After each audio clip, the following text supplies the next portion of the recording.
तहसीन जी लखनऊ से, स्वागत है आपका जी। मैम मेरे 2-3 सवाल हैं, लिख लीजिएगा। बताएं। मैम सबसे पहला मेरा ये सवाल है, हमने अदरक के पेस्ट में जैतून का सिरका मिलाया है 1 चम्मच, तो वो खाना पकाने में यूज कर सकते हैं? जैसे सब्जी है, सालन है, ये सब पकाने में उस अदरक के पेस्ट का हम यूज कर सकते हैं कि नहीं? जैसे अभी हमें ये नहीं पता कि उसको यूज किया जाता है कि नहीं, जैतून के सिरके को। ठीक है, मेरा पहला ये सवाल है। और दूसरा मैम मेरा ये सवाल है कि जैसे अमरूद खाने, मतलब ऐसे नॉर्मली खाने में बड़े फायदे के होते हैं, क्या उसको भून कर खाने में कुछ नुकसान है या उसके भी उतने ही फायदे मिलते हैं जितना मतलब ऐसे नॉर्मली अमरूद खाने में होते हैं? ठीक है, बड़े अच्छे सवाल ठीक है। और बस यही दो पहले बता दीजिए, फिर बाद में बात कर लेंगे। चलिए ठीक है। हाँ देखिए, अमरूद अगर खाया जाए बगैर भुना हुआ तो किसी को खांसी कर सकता है, थोड़ा ठंडा होता है। और अगर अमरूद को भून कर खाया जाए तो ये खांसी को अच्छी करता है। ये बहुत पुराना नुस्खा है, मेरी माँ मुझे देती थी जब मैं खांसी हो जाती थी। तो अमरूद थोड़ा सा कच्चा थोड़ा पक्का, उसे हल्का सा भून कर फिर खिलाती थी तो खांसी ठीक हो जाती थी। खांसी के क्योंकि आप ऐसे नुस्खे पूछ रही हैं जो मेरी वालदा से भी मुताल्लिक है और मेरे बचपन से मुताल्लिक है। जब कभी बुखार हो जाता था तो ये पैरासीटामोल, ये क्रोसिन कोई नहीं जानता था।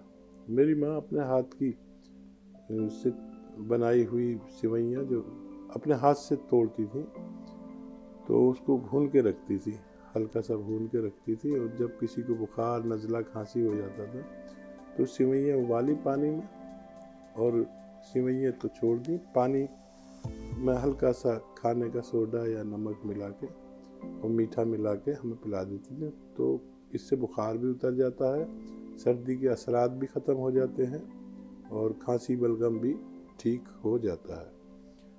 और एक सवाल था इनका जी, अदरक का जो इन्होंने पेस्ट बना रखा है उसमें जैतून का सिरका है जी। देखिए, अदरक हो या लहसुन, इसके पेस्ट अक्सर ख़राब हो जाते हैं और सिरका एक ऐसी चीज़ है कि अगर सिरका इसमें मिला दिया जाए तो ये ख़राब नहीं होने देता किसी पेस्ट को।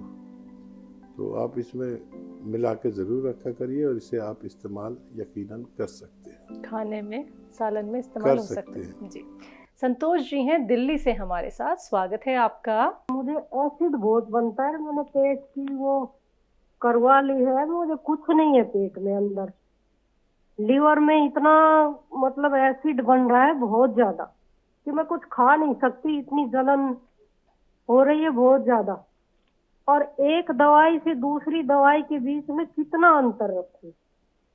और जो आपने सुन्नी वाला बताया था ना, वो मैं रोज करती हूँ। इतनी दवाइयाँ आप खाते हैं और अगर कोई एलोपैथिक दवाई दर्द की आप खाते हैं तो उसके साथ एसिडिटी की दवाई खाना ज़रूरी है, नहीं तो ये बीमारी हो जाती है कि जब भी वो खाते हैं आराम मिले ना मिले लेकिन वो एसिडिटी बनती है। जब फिर इतनी दवाई खाने वालों को सब जगह वरम हो जाता है, लीवर पर, आंतों पर, मैदे पर, अमाशय पर, सब जगह वरम हो जाता है। तो आपके गाँव में अगर मिलती हो ये चीज़ें, कुछ चीज़ें तो आप जानती हैं, सौंफ, मको और कासनी, 3 चीज़ें हैं। कासनी, मको और सौंफ, ये तीनों चीज़ें आप ऐसे 20-20 ग्राम 30-30 ग्राम लें और इसे 1 लीटर पानी में डाल दें और इतना इसे जलाएं कि 100 ग्राम पानी जल जाए, फिर इसे छान के रख लें और इसमें नमक जैतून 2-3 चुटकी मिला के रख लें एक बोतल में और ये रोज़ पिया करें, पूरी बोतल ख़त्म कर लें। इससे लीवर, एसिडिटी, कब्ज़, ऐसी बवासीर जैसी वरम की चीज़ें निकल जाती हैं। फिर से मैं बोल देता हूँ, कासनी सभी जानते हैं, कासनी, मको और सौंफ, इनका पानी जितना पिया जा सके, ये नुकसान नहीं देती, इतना पीजिए नमक जैतून मिला के इसमें, ये तो पेट के लिए। और एलोपैथिक दवाएं भी लेनी पड़े तो ले लिया करिए। जिंद से है महावीर जी, स्वागत है आपका। मेरे जो ब्लॉकेज है इनके लिए मैंने वो नुस्खा बना रखा है, ये अदरक लहसुन नींबू उसका लेकिन अब सर्दी में वो नींबू से बाजू में दर्द रहने लग गया, वो ले नहीं पा रहा मैं, उसकी कोई काट हो। ठीक। और दूसरी चीज है, जो मेरी गर्दन है ये कम, पहले भी कम मुड़ जाती, लेकिन काफी कोशिश कर रहा हूँ मैं, अब कुछ तो मुड़न लग गई। लेकिन इसमें कैल्शियम जम रहा है ऊपर, जो ये हड्डी है इनमें, ये कैल्शियम किसी तरह से पिघल सकता है क्या, जिससे ये फ्लेक्सिबल हो जाए मेरी गर्दन, दाएं बाएं मुड़न लग जाए ऊपर नीचे। समझ ये गया। 2 सवाल है। ठीक है सर। देखिए, अगर थोड़ी सी भी आपकी गर्दन का मूवमेंट है ऐसे या ऐसे, तो ये कैल्शियम हट सकता है। हमारे यहाँ पर कैल्शियम ही जम जाता है, वो सख्त हो जाता है, फिर गर्दन को मोड़ने नहीं देता। तो अगर मूवमेंट है अभी, तो उसे करते रहिए। यहाँ की मालिश भी खूब कराइए, और मूवमेंट जो मैंने एक्सरसाइज बताई है आप करते हैं, वो ज़रूर करते रहिए, और जितना चाहे करें। दर्द हो तो दर्द की दवा खाकर करें। उस नुस्खे में नींबू ना मिलाएं, और उसे अगर बगैर नींबू के ही पीना चाहें तो वो भी आपको फ़ायदा करेगा। और अगर फिर भी कुछ अलग लेना चाहें तो नमक, जैतून और खाने का सोडा 1-1 चुटकी 3 बार पानी में मिलाकर आप लिया करें। ये भी बहुत तेजी से हार्ट ब्लॉकेज को खोलता है। रतन जी, स्वागत है आपका। मेरे सर 2 सवाल है जी। बोलिए। एक तो सर मैडम, मेरे को ना ये 2 महीने पहले चोट लग गई थी कंधे पे जी। वो कंधे का ज्वाइंट निकल गया था जी बाहर। ठीक है। अच्छा, वो डॉक्टर ने सेट तो कर दिया था, पर दर्द नहीं जा रहा जी उसका। ठीक है। हाँ जी। और एक मेरे मिसेज का एक सवाल है जी। उनको ना दिल की धड़कन बढ़ जाती है जी, तो उसके लिए क्या किया जाए जी? उम्र बता दीजिए आप अपनी भी और मैम की भी। मेरी 68 है जी, मिसेज की 69 जी। ठीक है सर। देखिए, कंधे के में जो दर्द है उसके लिए